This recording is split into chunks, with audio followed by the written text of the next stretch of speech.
अल्हम्दुलिल्लाह बाद वस्सलातु वस्सलामु अला नबी बाद। हमारे एक सीनियर दोस्त हैं, सीनियर वकील हैं, मैं उन्हें जंगे बदर का साथी भी कहता हूं, क्योंकि जब 85 में मैंने एमपीए का इलेक्शन लड़ा ना, मेरी पार्टी पीपल पार्टी ने बाइकाट किया तो मैंने आज़ाद इलेक्शन लड़ा एमपीए का। ये मेरा पहला असम्बली का इलेक्शन था, ज़िला कौंसिल का इलेक्शन, तो मैं उससे पहले भी बाद में भी लड़ता भी रहा हूँ, कामयाब भी होता रहूँ अल्हम्दुलिल्लाह। तो ये एमपीए का इलेक्शन था, तो मैं जब कंदवाल में पहुंचा ना तो बच्चे खेल रहे थे, तो उन बच्चों को कहा, मैंने कहा यार मेरी तकरीर सुनो, मैं भी उस महीने में बच्चे ही था। तो दो नौजवान लड़के जो है ना उन्होंने बड़ी दिलचस्पी ली।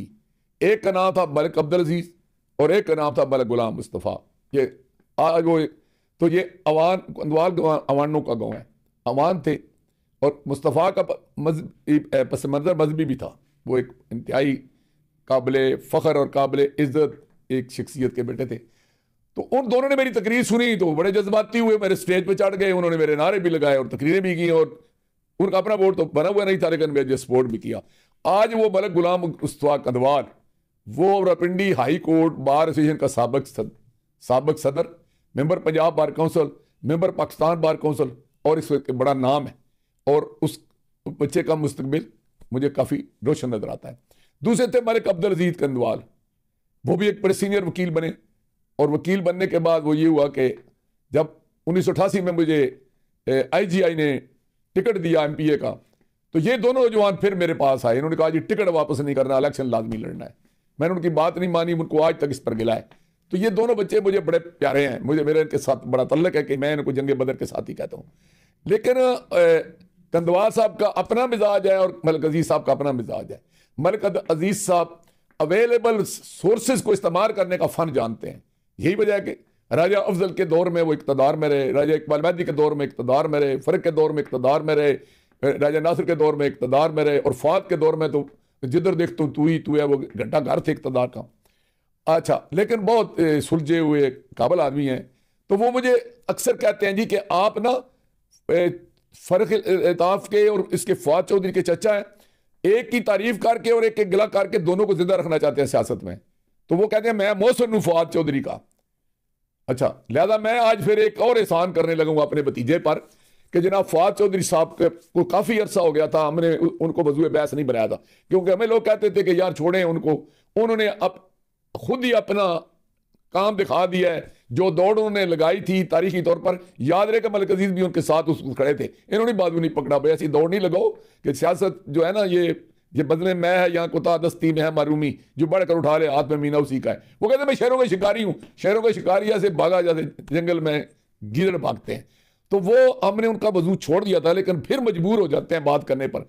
आज एक तस्वीर जो है ना सोशल मीडिया पर बड़ी वायरल हुई, वो तस्वीर ये है कि अमरीकी सफीर पाकिस्तान पर हुकूमत करने के बाद अपने मुल्क सदार रहे हैं, और हमारे लिए चूंकि हम नौआबादी अमेरिका की, हमारे लिए एक और हुक्मरान जो है ना वो वहां से आ रहा है। अब जब वो अमरीकी सफीर जा रहे हैं तो उनकी खुशामदी दावतें हो रही हैं बड़ी। तो उसमें जनाब अमरीकी सफीर के दाएं बाएं पीछे आगे जो पूरा खानदान नजर आ रहा है ना, वो फवाद चौधरी आ रहे हैं, उनके भाई फैदर चौधरी आ रहे हैं, उनकी बेगम हिबा चौधरी आ रही हैं।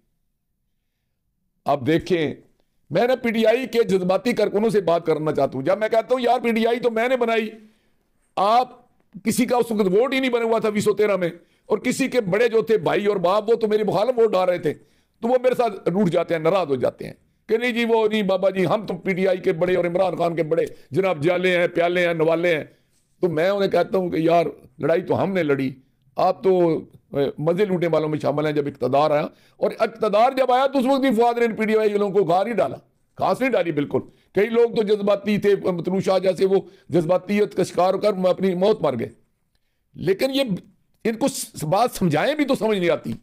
उनमें से अभी कुछ क्लास जो है ना वो उम्मीदें लगाई बैठी है कि फवाद चौधरी फिर आएंगे, फिर वो पीटीआई की तरफ से नुमाइंदगी करेंगे, फिर वो यहाँ इलेक्शन जीतेंगे, वही होंगे जो नून लीग को हरा सकते हैं, वही जो है फलां को करा सकते हैं, फलां को ये कर सकते हैं। यार जब आप लोग पिछली दफा इलेक्शन में आपने देख लिया है कि किसी बड़े नाम किसी बड़े खानदान की जरूरत ही नहीं है, तो आपको जेन्युइन कारकुन ले आए ना आगे।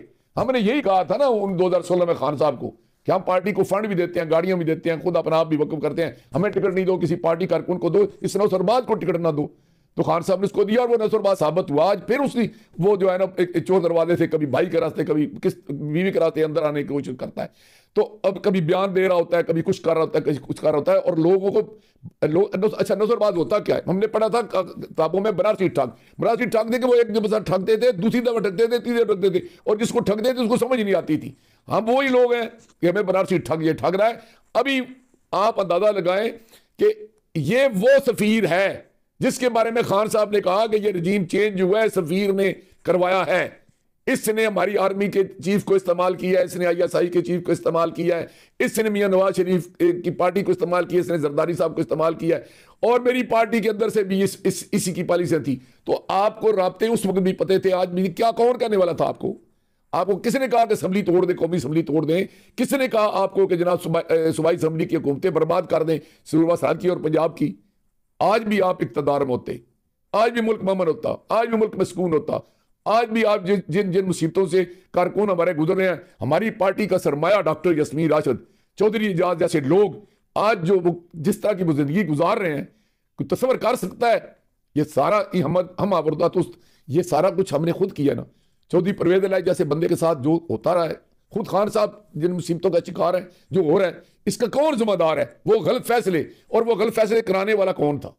यही फवाद चौधरी। परवेज इलाही ने तो खुले मेरी तरह कह दिया था कि ये ना होता तो हमारी हुकूमत न टूटती।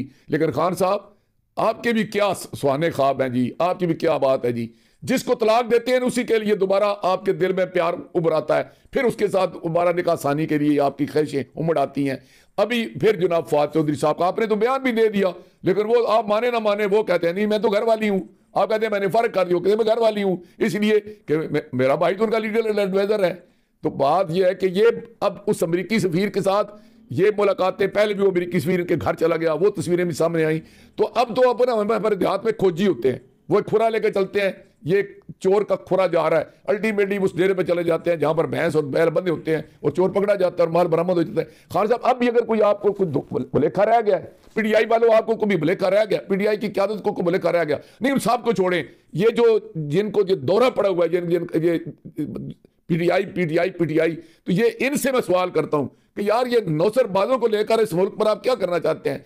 क्या ये लोग अपने हमारे मफादात, मुल्क के मफादात के लिए, मुल्क के नजरिए के लिए, अवाम के लिए काम करेंगे, या अमरीकी मफादात की तर्जमानी करेंगे अगर दोबारा इक़्तिदार में आए? ना इनका दीन के साथ वास्ता, ये तो ढोल मारते हैं मस्तों के सामने। ये कादियानियों को मुसलमान कहते हैं, ये ईद के दिन भी नमाज नहीं पढ़ते, ये मजहब में तो इनका इतना ही तल्लक है कि एक निकाह पढ़ाते हैं और दूसरा जनाजा पढ़ाते हैं। तो आप भी तो सोचे ना, कम से कम आप नहीं कह सकते खान साहब हमने तो साबित कर दिया कि हमारे कारकुन भी जीत सकते हैं, तो फिर आप कम से कम वादे एक मैसेज जाना चाहिए कम से कम जेलम के लोगों की तरफ से। तो हमने तो बच्चे कुर्बान किए हुए इस मुल्क के लिए, इस दीन के लिए, हमारे से ज्यादा शहादतें किसने दी हुई हैं। एक मैसेज जाना चाहिए कि ये कि भाग इन पर्दा फरोशों से, कहा कि भाई बेची खामे जो यूसुफ सब बरादर हो गए। हमने हक कहना है, सच कहना है, और किसी को अच्छा लगे या बुरा लगे, जो बात हम हक समझेंगे वो हक गोई जो है ना, वो मोमन की मिरास है, और हमने ये गोई करनी है।